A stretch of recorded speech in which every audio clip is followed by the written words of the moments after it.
Hello అండి. ఇంట్లో ఉండి మంచి అమౌంట్ సంపాదించాలని ఎవ్వరైనా అనుకుంటారు. యాజ్ ఎ హౌస్ వైఫ్‌గా ఎవ్వరైనా అనుకుంటారు. అలా సంపాదించాలి అనుకుంటే నేనైతే ఈ కామర్స్ గురించి చెప్తున్నాను. నేను ఎక్స్‌పీరియన్స్ చేసిన తర్వాతనే మీకు చెప్తున్నాను ఈ కామర్స్ గురించి.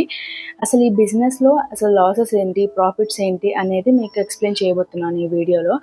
ఒకవేళ నేను ఎక్స్‌ప్లెయిన్ చేసిన తర్వాత మీకు స్టార్ట్ చేయాలి అన్నది చేయొద్దు అనేది మీ ఇష్టం అన్నమాట. ఫస్ట్ అందరికీ welcome to my channel Pavani Telugu vlogs.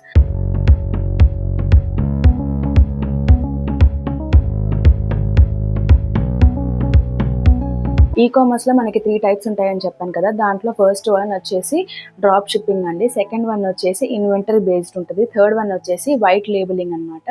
First వన్‌లో ఏంటంటే ఇప్పుడు డ్రాప్ షిప్పింగ్‌లో ఏంటంటే మన దగ్గర ఒక ఫోన్ ఉంటే చాలు. మన దగ్గర స్టాక్ ఉండాల్సిన అవసరం లేదు. లేకపోతే ఏదైనా లేబుల్ పెట్టాల్సిన అవసరం కూడా లేదు. మనం ప్యాకింగ్ కూడా చేయాల్సిన అవసరం లేదు. జస్ట్ ఇన్‌స్టాగ్రామ్ నుంచి గానీ, లేకపోతే వాట్సాప్ నుంచి గానీ ఫోటోస్ సెండ్ చేసేసుకోవాలి. సెండ్ చేసేసుకున్న తర్వాత మన కస్టమర్ దగ్గర నుంచి మనం అడ్రస్ తీసుకొని వాళ్ళకి పంపేసామనుకోండి, ఆర్డర్ ప్లేస్ చేసేస్తారు. వాళ్ళే డెలివరీ కూడా చేసేస్తారు. సెకండ్ వన్ వచ్చేసి ఇన్వెంటరీ బేస్డ్ అనమాట. అంటే రీసెల్లర్స్ దగ్గర నుంచి గానీ, ఏదైనా షాప్ నుంచి గానీ మనం ప్రొడక్ట్స్ తీసుకొని మన ఇంట్లోనే ఒక గోదాం లాగా లేకపోతే మంచి ప్లేస్ సెట్ చేసుకొని మనమే ఆర్డర్స్ తీసుకోవాలి. మనమే డెలివరీ చేసేసేయాలి. ఇది వచ్చేసి ఇన్వెంటరీ బేస్డ్ అనమాట. థర్డ్ టైప్ వచ్చేసి వైట్ లేబులింగ్. వైట్ లేబులింగ్‌లో ఏంటంటే వేరే వాళ్ళ వస్తువులు గానీ, వేరే వాళ్ళ ప్రొడక్ట్స్ ఉంటాయి కదా! వాటికి మన బ్రాండ్ నేమ్ సెట్ చేసి, మన బ్రాండ్ నేమ్ మొత్తం దానికి అతికించేసి సెల్ చేయడం. దీంట్లో నేను ఎక్స్‌పీరియన్స్ చేసింది ఏంటంటే ఫస్ట్ వన్ వచ్చేసి డ్రాప్ షిప్పింగ్. డ్రాప్ షిప్పింగ్ ఒకటే నేను ఎక్స్‌పీరియన్స్ చేశాను. మిగతా 2 నేను దగ్గరికి కూడా వెళ్ళలేదు. అదొక్కటే నేను మీకు ఎలా ఉంటదో చెప్తాను. దాంట్లో ఉన్న ప్రాసెస్, దాంట్లో ఉన్న ప్రాఫిట్ అండ్ లాస్ ఏంటో మీకు చెప్తాను నేను. డ్రాప్ షిప్పింగ్‌లో ఇన్‌స్టాగ్రామ్ నుంచి గానీ, లేకపోతే వాట్సాప్‌లో నుంచి కానీ మనం వాళ్ళ గ్రూప్‌లో జాయిన్ అవుతాం.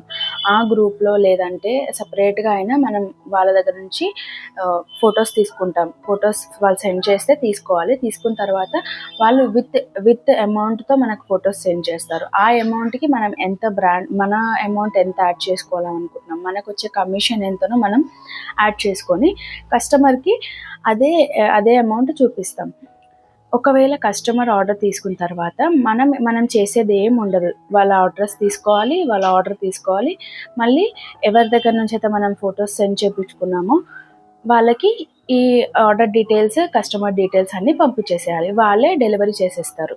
ఇది ఇప్పటివరకు ఓకే. కానీ దీంట్లో ఉండే అడ్వాంటేజెస్ ఏంటి? అడ్వాంటేజెస్ వచ్చేసి మనం ఎలాంటి ఇన్వెస్ట్‌మెంట్ చేయాల్సిన అవసరం లేదు. 1 రూపీ కూడా మనం ఇన్వెస్ట్‌మెంట్ చేయాల్సిన అవసరం లేదు. ప్లస్ మనకి ఒక ఫోన్ ఉంటే సరిపోతుంది. ఇంకొకటి ఏంటంటే మనం ఎలాంటి షిప్పింగ్ కూడా కష్టం లేకుండా మనము డెలివరీ చేసేయొచ్చు. ఒకటే దగ్గరుండి మనం డెలివరీ చేసేయొచ్చు. అంటే ఇప్పుడు మనం ఇండియాలో ఉన్నామనుకోండి, ఢిల్లీకి డెలివరీ చేసేయొచ్చు అనమాట.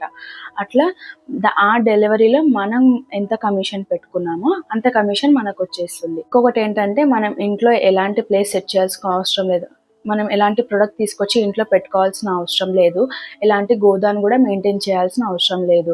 మనకి కష్టం తక్కువ ఉంటుంది. కానీ అంతకి తగ్గ కమిషన్ కూడా మనకి తక్కువే వస్తుంది. ఎందుకంటే రేట్‌కి తగ్గ మనం ఎక్కువ కమిషన్ పెట్టుకోలేం. తక్కువే వస్తుంది. అలాగే డిసడ్వాంటేజెస్ ఏంటి అంటే మనం ఒక ప్రొడక్ట్ తీసుకున్న తర్వాత, అంటే మనం ఒక ఆర్డర్ తీసుకున్న తర్వాత మనకు ఎలాంటి క్వాలిటీ ఉందో ఏంటో మనకి తెలీదు. మనం జస్ట్ ఫోటో చూస్తున్నాం. అది వాట్సాప్‌లో గానీ, ఇన్‌స్టాగ్రామ్‌లో గానీ ప్రమోట్ చేస్తున్నాం. దాని ద్వారా ఆర్డర్ వచ్చేస్తుంది. అది డెలివరీ అయిపోతుంది. డెలివరీ అయిన తర్వాత అది ఎలాంటి క్వాలిటీయో మనకి తెలీదు. మనం చూడం కాబట్టి మనకు తెలీదు. ఆ కంప్లెయింట్స్ మనమే తీసుకోవాల్సొస్తుంది. ఇదొక డిసడ్వాంటేజ్. ఇంకొకటి షిప్పింగ్. నేను పర్సనల్‌గా నేను ఒక 2, 3 అకౌంట్స్‌ని ఫాలో అవుతూ వాళ్ళ దగ్గర నేను రీసెల్లింగ్ చేశాను. కానీ కొన్ని దగ్గర నాకు ప్రాబ్లమ్ అయింది. ఎలా అంటే షిప్పింగ్ ఛార్జెస్ దగ్గర ప్రాబ్లమ్ అయింది నాకు. షిప్పింగ్ ఛార్జెస్ దగ్గర ఏం ప్రాబ్లమ్ అంటే వాళ్ళ దగ్గర 2, 3 టైమ్స్ ఆర్డర్ చేసిన తర్వాతనే వాళ్ళ క్వాలిటీ ఎలా ఉంటుందో చూసిన తర్వాతనే అంత నమ్మకంతోనే నేను వాళ్ళ దగ్గర రీసెల్లర్‌గా జాయిన్ అయ్యాను. రీసెల్లర్‌గా జాయిన్ అయిన తర్వాత ఏమైందంటే నాకు షిప్పింగ్ ఛార్జెస్ ఆమె 100 తీసుకుంటుండే. 100 తీసుకుంటుంటే ఒకవేళ రీసెల్లర్స్ ముందు సెపరేట్‌గా నేను ఆర్డర్ చేసినప్పుడు నా దగ్గర షిప్పింగ్ ఛార్జెస్ 100 తీసుకుంటుండే ఆమె. నేను సెపరేట్‌గా మళ్ళీ రీసెల్లర్‌గా జాయిన్ అయిన తర్వాత కస్టమర్ కోసం నేను షిప్పింగ్ ఛార్జెస్ ఎంత అని అడిగితే 150 అన్నది. ఫస్ట్ 100 అని తెలుసు నాకు, 150 అన్నది. అది నేను ఆర్డర్ వచ్చిన తర్వాత, ఆర్డర్ మొత్తం ఆమె దగ్గర డీటెయిల్స్ తీసుకున్న తర్వాత, కస్టమర్ దగ్గర డీటెయిల్స్ తీసుకున్న తర్వాత నాకు ఈ విషయం తెలిసిందనమాట. అంటే నేను అప్పటికే మార్జిన్ సెట్ చేసుకున్నాను. అంటే నాకు 100 మార్జిన్ కావాల్సి వచ్చింది. ఇప్పుడు 700 ఉందనుకోండి ఒక ప్రోడక్ట్‌కి, నేను ఒక 800 పెట్టుకొని నేను ఆమెకు చెప్పాననమాట. విత్ షిప్పింగ్ ఛార్జెస్, అంటే షిప్పింగ్ ఛార్జెస్ సెపరేట్‌గా పెట్టే చెప్పాననమాట. సరే అని ఆర్డర్ తీసుకున్నాను. ఆర్డర్ తీసుకున్న తర్వాత తినకి ఇన్ఫార్మ్ చేశాను. ఎక్కడైతే నేను రీసెల్లర్‌గా చేశానో తనకి ఇన్ఫార్మ్ చేశాను. తనకి ఇన్ఫార్మ్ చేసిన తర్వాత తను 50 ఎక్కువ ఛార్జ్ చేసింది షిప్పింగ్ ఛార్జెస్‌కి. 150 చెప్పింది. ఇంకా దాంట్లో నాకేముంది, ఇంగో ఇట్లాంటివైతాయన్నమాట.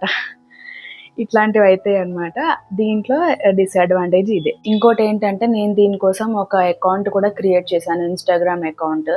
ఇన్‌స్టాగ్రామ్‌లో, వాట్సాప్‌లో డైలీ పోస్ట్ చేయడం వల్ల నాకు 2 మంత్స్ తర్వాత 2 ఆర్డర్స్ వచ్చాయన్నమాట. అంటే ఎక్కువ కష్టం ఉంటది. ఆ 2 ఆర్డర్స్‌లో కూడా నాకొచ్చిన కమిషన్ ఏంటంటే 100, 150 ఇలా వస్తాయి. 50 అంతే. ఇంకొక డిసడ్వాంటేజ్ ఏంటంటే, ఇప్పుడు వాళ్ళకి నచ్చలేదనుకో కస్టమర్‌కి, రిటర్న్ చేసేస్తారు. రిటర్న్ చేసినప్పుడు అది వాళ్ళ దగ్గరికే వెళ్తుంది. కానీ ఎందుకు రిటర్న్ చేశారు అని మనల్ని అడుగుతారు. అంటే ఇప్పుడు కస్టమర్ మనీ మనల్నే అడుగుతారు కదా! ఇప్పుడు రీఫండ్ చేయమని మనల్నే అడుగుతారు. తను రిటర్న్ చేసినప్పుడు అదే అక్కడికే వెళ్తుందనుకో. కానీ డబ్బులు నాకు పే చేసింది కాబట్టి నన్నే అడుగుతది. నాకు రీఫండ్ చేయమని నన్నే అడుగుతది. మళ్ళీ నేనేం చేయాలి అంటే, రీసెల్లర్ దగ్గర నేను మళ్ళీ ఎక్స్‌ప్లనేషన్స్ ఇచ్చుకోవాలి. ఇట్లా ఉందంట, అట్లా ఉందంట, ఇట్లా ఉందంట అని చెప్పేసి ఆమె దగ్గర నుంచి రీఫండ్ చేసుకొని మళ్ళీ తినక నేను రీఫండ్ చేయాలన్నమాట. ఇట్లా ఉంటదన్నమాట డిసడ్వాంటేజెస్ దీంట్లో. ఇవన్నీ కాకుండా బెస్ట్ డెసిషన్ ఏంటంటే, మన ప్రొడక్ట్ మన దగ్గర పెట్టుకొని మనమే డెలివరీ చేయడం బెటర్. ఎందుకంటే వాళ్ళది ఏ ప్రోడక్ట్ ఎట్లా సెండ్ చేస్తారో తెలియదు. ఎందుకంటే ఇప్పుడు చాలామంది ప్రమోట్ చేస్తారు సెలబ్రిటీస్, కానీ ఇన్‌స్టాగ్రామ్ నుంచి కానీ, ఇప్పుడు సపరేట్‌గా యూట్యూబ్‌లో కూడా బిజినెసెస్ అవుతున్నాయి. ఇలా ప్రమోట్ చేస్తారు. ప్రమోట్ చేసినప్పుడు సెలబ్రిటీస్‌కి మాత్రమే మంచివి పంపిస్తారు, మనకి మంచివి పంపియరు. నేను 2, 3 అకౌంట్స్ నుంచి, ఇన్‌స్టాగ్రామ్ అకౌంట్ నుంచి తీసుకున్నాను. అంటే కొన్ని ట్రస్టెడ్ ఉంటాయి. ఎన్నిసార్లు ఆర్డర్ పెట్టినా కానీ మంచి క్వాలిటీ వస్తుంది. కొన్ని ఏమో అసలు 2 టైమ్స్, 3 టైమ్స్ ఆర్డర్ తీసుకున్నాను. 4th టైమ్ మొత్తం క్వాలిటీ మొత్తం పోయిందనమాట. అంటే పాతది సెండ్ చేయడమో, లేకపోతే చినిగిపోయింది సెండ్ చేయడమో, డ్రెసెస్ అట్లా ఉంటాయన్నమాట. అంటే సెలబ్రిటీస్‌కి ప్రమోట్ చేసే వాళ్ళకే మంచి క్వాలిటీ ఇస్తారు. కస్టమర్స్‌కి నార్మల్‌గా నమ్మి కొనుక్కునే వాళ్ళ దగ్గరనైతే అస్సలు క్వాలిటీ ఉండదు. నేను ఇంత చెప్పిన తర్వాత కూడా మీరు ఈ-కామర్స్ చేస్తాను అంటే టైం స్పెండ్ చేయొచ్చు. కానీ టైం స్పెండ్ చేసిన దానికి మనకేమైనా ప్రాఫిట్ ఉందా అంటే లేదు. దానికి చాలా కష్టపడాలి. ఈ-కామర్స్ ఇప్పుడు బిజినెస్ కంటే ఈ-కామర్స్‌కి ఇంకెక్కువ కష్టపడాలి. బిజినెస్ అన్నా ఒక 1, 2 మంత్స్‌కి ఒక ఆర్డర్ వచ్చినా కానీ మనకి దానికి తగ్గ ప్రాఫిట్ వస్తుంది. కానీ ఈ-కామర్స్‌లో మనకి ప్రాఫిట్ ఎక్కడా ఉండదు. 50, 100 అలాగే ఉంటుంది. చెప్పాలంటే ఈ-కామర్స్ చేసే వాళ్ళకి మంచి ఫోన్, మంచి స్టోరేజ్ ఉండాలండి. ఎందుకంటే ఫోన్‌లో స్టోరేజ్ బొక్క. వస్తూనే ఉంటాయి ఫొటోస్, వీడియోస్.